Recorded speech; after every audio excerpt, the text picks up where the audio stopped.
I'm Mike. I'm Bob. You're Inside Tennis with the Cause.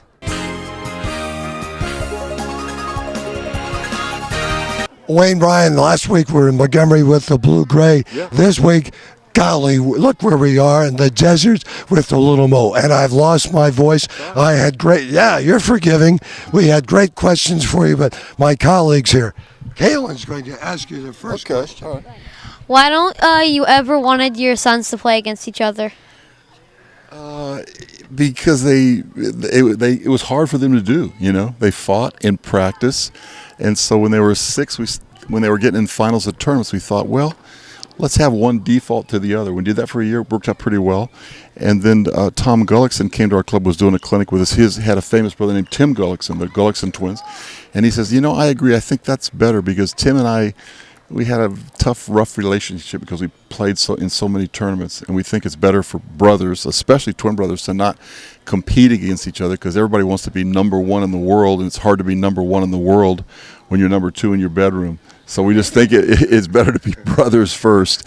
And they were in over 400 finals in their junior career from age 6 until 18, defaulting to each other. But it's worked out pretty well. And now a lot of people sort of seem to be copying that same thing. But we think that's the way to go. Yeah. I'm going to be replaced because this guy's going to be great, right? Mika, your question for Coach Well, Bryan. when you guys were practicing on all, how were they practicing when they started? Were they practicing tough, fighting against each other a lot, or were they practicing hard? They were pretty good in practice. I mean, they always have great enthusiasm, whether they're practicing, at the club or playing a match or playing an exhibition or playing in the Davis Cup or playing the Wimbledon finals. They always give it everything they have in practice or in a tournament match because they love to compete.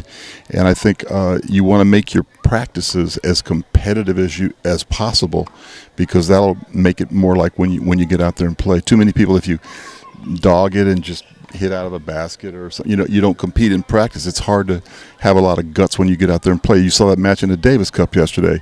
They win the first 2 sets easy, then it gets away. Leighton Hewitt starts zoning. They lose the next 2 sets. Now they're in the 5th set.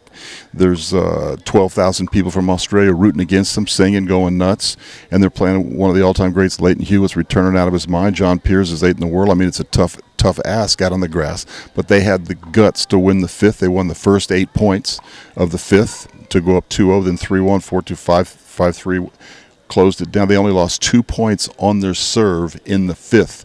They know when it's time to really, get it done because they have the guts, having done it in practice so much. So you want to compete in practice. I'm a big believer in keeping score and playing games in practice. Don't just drill or hit balls out of a basket, but actually get out there and battle and compete and learn to win and lose in practice, and then I think you'll be able to do it in your matches. There you go, guys. Yeah, here's a question from Wayne. So how'd you guys do in the Little Mo? We won doubles. You won the doubles. What division? Tens, yellow. I like that yellow ball. Are you one right and left, or are you both right? One left, one right. Who's the left? He's the left. Are you sure you're not identicals? Yeah. You sure? Yeah. Well, I love a lefty and a righty because there's so many advantages in the doubles. The greatest doubles teams of all time have been lefty and righty.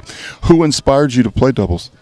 Well, ourselves, we just got enthusiastic about, not like probably when we started playing tennis, we just saw that doubles would be played better because we knew each other more than other people. Yeah, I think doubles, there's more smiles in the doubles courts. The points are more exciting. It rounds out your skills. You learn to volley. I think if Andy Roddick had played more doubles as a kid, I think he would have won that Wimbledon match when Roger was deep in the hole in that wide forehand. Andy's at the net. He has a high, easy backhand volley. He hit it 15 feet wide.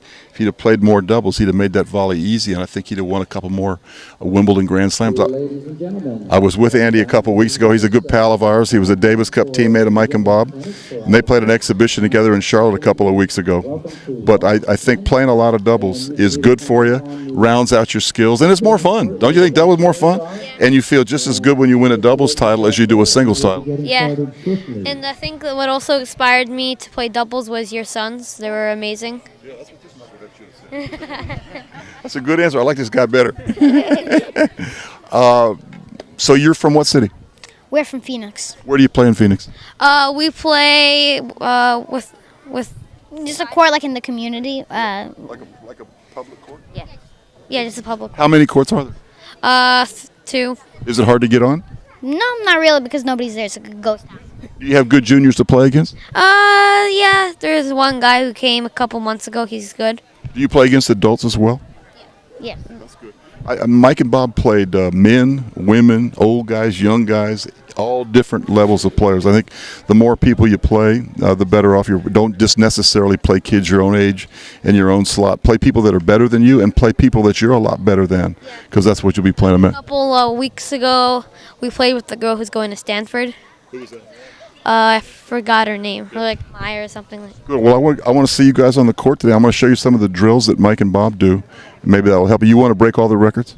Yeah, sure. Always. All you got to do is win 109 titles, 16 Grand Slams, be in 152 finals, win 5 Olympic medals, win the NCAA singles doubles, and win 24 Davis Cup matches, and be number 1 10 years in a row, win over $52 million. It's not hard. Well, we'll just keep on working to it. Keep on working. Okay, you guys might do it. I hope you do it. Thank you. I won't be around, but let me knock on my grave if you do it.